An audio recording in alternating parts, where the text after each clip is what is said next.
Hey, everyone, and welcome to another edition of Smarter Sourcing Healthcare Edition, the podcast where we talk about the issues facing healthcare supply chain leaders today and what they're doing about it. And we're on episode 8 now. It's been great. Check it out on the Smarter Sourcing platform, or really anywhere you can get a podcast. You can watch all the episodes that we've recorded with leaders. I'm your host, Eric O'Daffer. And today I'm joined by Jason Moulding, the Chief Supply Chain Officer at MultiCare and President of Myriad Healthcare Solutions. Welcome, Jason. Thanks, Eric. Pleasure to be on this. Looking forward to the conversation dialogue. Yeah, it's going to be great. And just so everybody knows, Jason is a local boy. Here, local is Seattle for both of us, Seattle area. Local boy done well. He's a DNS AMR award winner from the Bellwether League. He's been in our market serving in supply chain roles for a long time, just doing a tremendous job. Today, we're going to cover a lot of ground, everything from strategy to innovation to mergers and acquisitions to data integrity to the future of supply chain. So just great to have you here, Jason. And we'll kick it off with a question. There's another local question, and that is, who is the best team in Major League Baseball going to be this year, and why is it the Seattle Mariners? Well, you just answered it. It will be the Mariners. This is our year. Every year is going to be our year, and I feel good about this one. So I think the bigger question is the roof going to stay open for that first game or not? Yeah, well, I'm there the second night for Cal Raleigh bobblehead night. So hoping it'll be open and nice and warm, but doubt it. March in Seattle, not tropical. But let's transition to supply chain. So I mentioned local boy done well. Your story arc has got some interesting twists in it, and that local or recent mergers and acquisitions have kind of brought you full circle in your career. Can you take us on a quick journey through what your careers look like, and kind of then share with everybody what that kind of final twist here is of it? Well, hopefully that'll be an easy question. Just kind of thinking about that myself. Two reasons. One, it'll be my 10-year anniversary here at MultiCare coming up in June, which is hard to believe. And then just got me thinking about a little bit of my journey, 30 years in healthcare, and then 25 of that has been in supply chain. So you alluded to the second piece of why I've been thinking about it in the full circle comment has been Overlake Hospital. So I started there in 2001 in supply chain, really started in 2000, but in a different capacity. Got recruited by the director of materials management back in the day to be Overlake's first contract manager. That's how I started into the business. Loved negotiations, loved analytics, even way back when. And then fast forward at Overlake, I was there for 8 years and began my journey as that contract manager, then purchasing manager, and then ultimately was able to lead this supply chain function as the director. Fast forward to Providence, that was my next stop within the Pacific Northwest in my career. I was there for 7 years. I started at Providence Everett as their service area director. When Providence and Swedish came together, I was tapped to lead that new region, so the Western Washington region. After that, I was given the opportunity to lead the Washington and Alaska service areas, and then led me to the MultiCare position. So, like I said, 10 years here, it went by fast, and I've loved every minute of it. Yeah, well, it's been great, and great storied place at Providence, and you really put your stamp on MultiCare, and we're going to dig into that. But really, Overlake was a tremendous acquisition, and now another acquisition on the heels of that. Good Samaritan in Oregon. What's the secret to doing good mergers and acquisitions functions in supply chain? Great question. I really cut my teeth on M&A at my time at Providence. I think went through 6 or 7 M&A activities in my tenure there.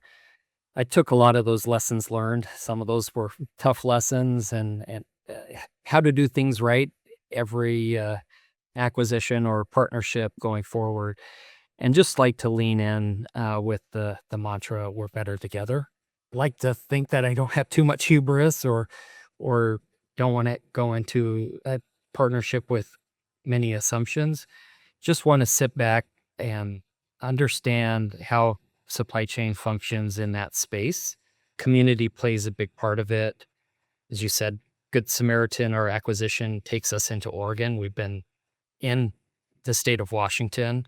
We've grown within the state of Washington, but that new state will give new complexities, new regulations, and the like. So just understanding how Samaritan operates, how we can learn from them, how they can learn from us. And I think that's always the best way to approach things. And I'm excited to partner with the supply chain teams there, as well as that administration. Yeah, you've really been growing as a system. It's been great to see Overlake as a gem. I know it locally, so just congratulations to all of you. And I had a chance. You talk about leadership and executive leadership and relationships. You are the first and only supply chain strategy session I've participated in dozens, where the CEO, in your case, Bill Robertson, came and showed up and spent, I don't know, 2 hours, I think, with the supply chain team that day, engaged, presenting, discussing, supporting. How did you build that relationship where not on video, not for half an hour on a call, but in person, off site, CEO of the health system showing up for a supply chain leaders meeting? No, I appreciate that question. And Bill has been an amazing supporter, since day one. He was actually part of my interview. He was my last interview that I had 10 years ago. I think a hook that we both saw eye to eye on is differentiation of strategy, how supply chain shows up in the continuum of care. So an acute care approach may not fit really well on a non-acute setting. I think that was the connect that during my interview 10 years ago, or almost 10 years ago, he really acknowledged and appreciated. And then along the way, I've had great opportunities to either partner with Bill. Had two opportunities where I reported directly to him, but throughout my whole tenure, he's been an amazing supporter of supply chain, as well as Florence Chang, our president. I've had the privilege to work for her since 2022. She's our president, and that's awesome. I can't tell you how much that support it means to me just personally and to our organization of a supply chain function. But I think that really allows us to have that seat at the table from a strategic perspective. I feel that our supply chain is viewed as a strategic asset. We're part of those conversations as we look at new partnerships like Good Samaritan, like Overlake. We've been the tip of the spear on those integration activities. Usually it's revenue cycle, payer contracting, but supply chain is up there with that first group that partners with a new organization. No, and I know you've worked hard there, and my fingers crossed that stays intact. But I'll tell you, watching it across the country, transition of senior execs has not been the friend to supply chain in 2025 and the beginning of 2026. How do those relationships don't just happen, right? And you can lose it. It's not yours forever to keep. So how do you think about that? Do you systematically go about continual meetings with those folks? How do you keep engaged? And and I'm not saying they're leaving, but if they did leave, how would you address transition? Another great question. I think we start with our strategic plan, or at least that strategic plan gives us continuity. So if there is a new leader, not necessarily Bill or Florence, but if a new leader comes on board, that's something that we can reference. We also conduct a year in review every year. So we do this look back, how we performed against our strategic plan, what were the successes, what were the misses. We go through a balanced scorecard approach. We look at our major initiatives that impact the system strategy, and then we have a forward look as well from the current year's roadmap. And that's been a great tool for us to ensure that continuity and we don't lose that seat at the table. Like you mentioned right at the first part of that question, it's trust. Say what you do, perform well, execute, and collaborate. Yeah, and you're one of the top systems that I've seen in terms of continuity of having a formal strategic plan. How many years have you iterated that? We're in our third iteration. So our first strategic plan was 6 months after I got here, but I would attribute or where I cut my teeth and learned strategic planning was Providence. Virginia Benson, who I don't believe is there anymore, really taught me the elements of good strategic planning, making sure that crosswalks to the organization's strategic plan, highlighting your strengths and weaknesses, have a roadmap to execute against major initiatives, but that ghost model of goals, objectives, strategic strategies, and tactics has been instrumental. And that first 3 years took us from 17 to 19. And then we were going to launch that next one, and then COVID happened. But I would say executing against that plan put us in a really strong position to fare as best as we could during that COVID time. And so, yeah, now we're in our third third cycle, and we're year 4 of that 5-year plan. Amazing. And, that sustained effort, just pays so many dividends, but so many systems don't do it, or lose a few years, or a leader's transitions and it gets tricky. And maybe talk to how you balance like foundational building block stuff and kind of the innovation side. I consider you an innovator in supply chain, maybe share some innovations that have come out of that process and how you keep it fresh. Another great question. So, iterations from a strategic plan perspective, we have 4 strategic pillars. We've had that since 2017. Now we've defined those a little bit differently to answer today's and tomorrow's needs, but it's people, process, performance, and partnership, and really each build on each other. So we had to have a really strong people pillar, and what that meant is recruit, retain, develop top talent. That's critical for us. I mean, we take a lot of pride in promoting from within. The last 2 years, we had 17 promotions. I think both years, 17 promotions within our supply chain division. This year was the only time we had to go out once for an external hire for a leader role, but we focus on advanced degrees, bachelor's degrees, master's degrees, fellowships. We just had one of our system directors, Katie Sauber. She just got her fellowship in the ACHE. We've had probably close to a dozen CMRP awards, and we support that either through our guild program or through our department budget. So I think that's a big piece of what makes us successful. And then processes, strong processes. How can we leverage technology and automation and now AI? And then performance. How can we transcend just from a cost savings perspective, but how can we improve margin? How can we improve satisfaction or cost to serve and the like?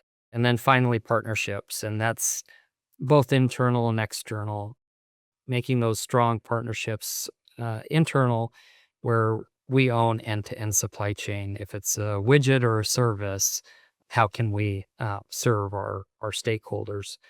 And then external, whether that's our vendor partners or partners in a myriad supply platform or others that from a community perspective that we can get involved in.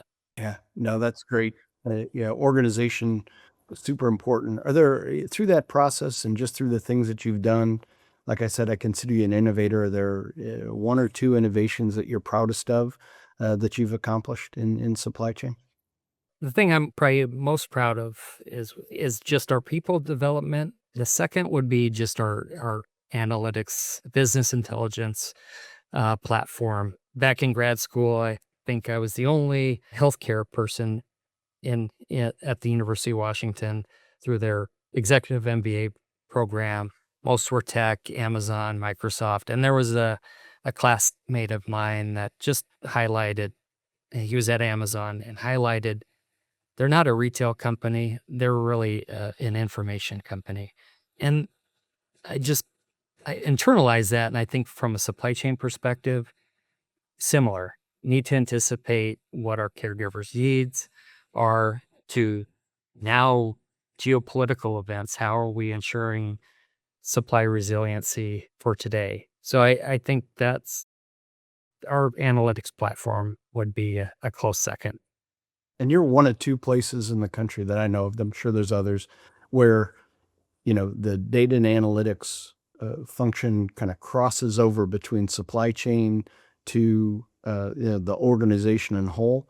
And in fact, you guys are probably unique, or were unique anyway, with the way that MultiCare looked at you to provide some of those services. Can you share that journey a little bit? It seemed to me, from an outside perspective, you were doing it so well that the organization's like, here, Jason and team, Naresh and gang, help us figure this out. Yeah, that was an honor, privilege, very flattering.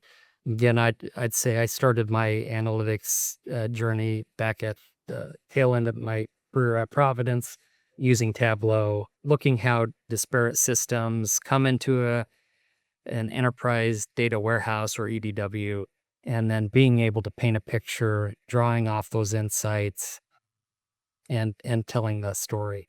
I think that's been critical, or at least when I brought that to MultiCare on a supply chain perspective, caught the eye of Bill and Florence, and then had the opportunity to lead performance analytics for the enterprise. So that's been an amazing, fulfilling journey. Yeah, and that's crazy. I always tell people, and we see it all the time, right? People's titles change and they just keep getting more because people go, oh, supply chain can do this. They did it great here. And I'm always surprised what it is. In your case, performance analytics, just really great.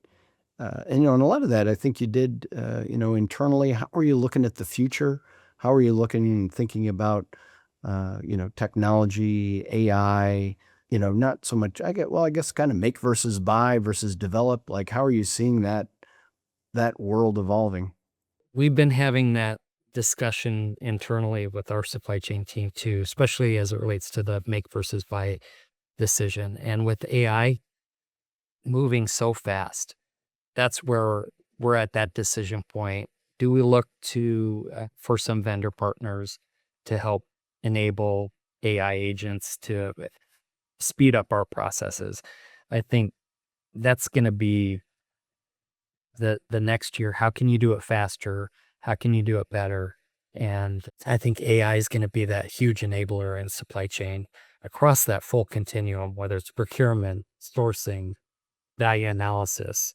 And I think those entities that do it well, and I don't have an answer, I know there are a lot that are out there, Palantir, Clarium, Anthropic, and the like. That's where we need to partner with our organization and our data, AI, analytics, governance teams. What's going to be the best solution, for our supply chain, but keeps us ahead of the curve and provides us with that. I don't want to say competitive advantage, but improves that value to our organization and our caregivers and ultimately our patients. Amazing. Jason, maybe share a little bit. You had a unique relationship, I think, with your CIO, Brad Busick, and that involved a lot of data and clinical alignment. How did that look at MultiCare, and maybe how was that unique? Brad, our CIO, was amazing partner. Definitely critical to my success in multiple areas. One, during our Workday ERP shift from Lawson, as well as us establishing our performance analytics and business intelligence. Just a great partner who leaned in, understood our business, what we were trying to accomplish, and then really enabled our team to execute on that vision and strategy, which I think was pretty rare, especially as I look back and reflect. I would have thought a CIO would have been a little bit more territorial, getting into data governance and analytics governance and the like.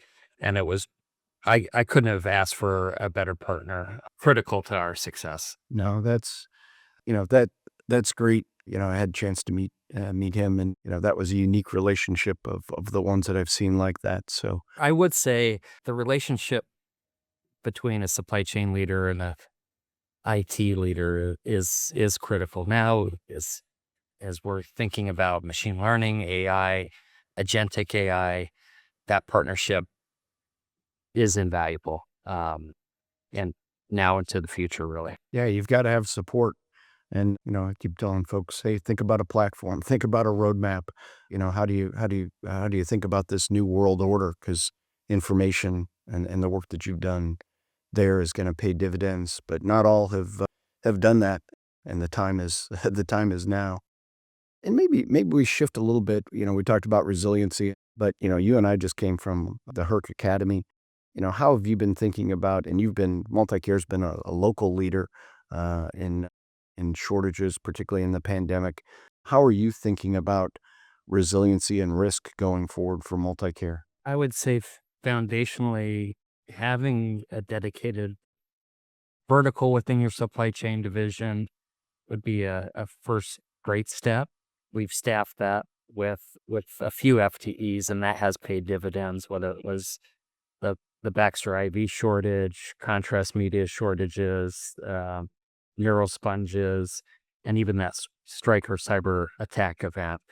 Our team is constantly looking at an environmental scan, assessing risk as it relates to MultiCare supply chain, our distribution partners, and even that first tier from a manufacturing perspective.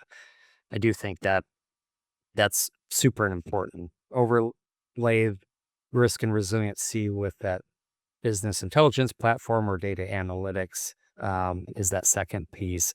And as we're looking into the future, how does AI help us react that much faster? There is one new element that it's definitely not novel, but we've got strong relationships with some of our other healthcare providers, and colleague and friend Eric Walerius and I came together in this latest shortage of neurosponges and shared what we're ordering, what we have in inventory, and they're doing the same. So we're partnering together from a provider to provider perspective to say we don't want to hoard or really corner the market, because unfortunately that's still a lot of risk and resiliency is first mover advantage and trying to shore up supplies. So it was a thought process of, hey, how can we share SKUs between each organization and ensure that both of our communities have what they need? So I think the risk and resiliency lens is going to continue to evolve, especially with all the world events going on. Yeah, and that was a big conversation at Herc. How do you create transparency and then create trust that everybody does kind of the right thing with having enough but not too much, and load balancing. And you've been an amazing local collaborator on multiple things, and also a national collaborator with some of the other health system leaders. How do you view that, the importance of that kind of collaboration, those relationships? How important has that been to you as a leader? I think it's important just from a networking perspective. I'd go back to COVID, have a group of colleagues and friends that we were able to lean on. What what were you doing as it related to policies, procedures, supplies, alternative products, clinical equivalency, substitutes, and the like. I think that was really important. I think from, you mentioned Herc. I think one thing that I really like about Herc is it's the advocacy and keeping risk and resiliency front and center in between these events that happen, and these events seem to be happening more and more. I think prior to COVID, there was a lot of focus on risk and resiliency, and then that would kind of fade away. And it was this race back to the bottom price and the cheapest product. And I think nowadays you really have to look at that total cost of value. What would it cost if you run out of a product and you have to cancel surgeries or can't take care of cancer patients and the like? So really want to break that cycle. And I think that advocacy and focus is paramount. Yeah, I equate it to the, we're during the NCAA basketball tournament now. I view it as we're in the first quarter of the game. It's still early for Herc. Some people expect it to be perfect. I view it as an early stage company that's trying to do good and bring these manufacturers to the table in a different way. So I don't know. I'm a net supporter, as I know you are. And maybe let's talk about governance a little bit. How you think about spend governance over services or areas like pharmacy that not everybody, kind of has governance over from a supply chain standpoint. How are you treading those waters these days across areas of spend that historically supply chain has had trouble getting their hands around? We definitely don't have governance over pharmacy. Kind of like our Brad or our past CIO. I think it's about relationships. Got a strong relationship with our pharmacy colleagues. We meet quarterly on our strategies. How can we help each other, and what's that future vision of both of our supply chains as it relates to governance for supply chain, partnering with our chief physician officer and our clinical councils that we're plugged into. So from all the service line perspectives, the different regions and the like, really need governance, especially when you're an IDN and across a vast geography. That complexity and herding cats, if you will, if you don't have strong governance, you're really not going to be able to execute as fast as your organization or the strategy that you have in front of you. Yeah, and particularly exacerbated by M&A activity. As organizations sprawl, that doesn't get easier, even in a relatively tight geography that you're operating in. It still just gets harder. So, wish you great success in continuing on that journey. Appreciate that. I guess the last thing I'd give you is an opportunity to share some, parting thoughts with our audience. Anything that you're thinking about for, the industry, put on your industry hat, that your colleagues should be thinking about doing in 2026 that's different than what they've done in the past? That's a great question. One I'd probably have to think a little bit about on the spot, but I would say what I've been thinking about lately, just continuing to network with everything changing. I really feel like we're better together as a community. That's the things that I've maybe haven't taken it for granted, but didn't invest enough in prior years. And those relationships, whether it's helping get a different perspective, implementing an ERP, M&A, risk and resiliency, have that group, friends and colleagues that you can rely on and bounce ideas off of and just give a different perspective. I think that's what I would leave with. Yeah, it is one of the great strengths of our organization or our industry is that the people are willing to share, but they don't know if somebody doesn't ask. So, and you've been a great sharer locally and nationally. Just appreciate everything you've done for the industry. You've been a leader and a friend here locally as somebody that uses services from MultiCare. Appreciate everything that you do as a patient. And with that, I'll say, hey, audience, thank you for being here. It's been Smarter Sourcing Healthcare. I'm Eric O'Daffer. We've had a great time today talking with Jason Moulding at MultiCare, Chief Supply Chain Officer there. And have a great day. Thanks, Eric.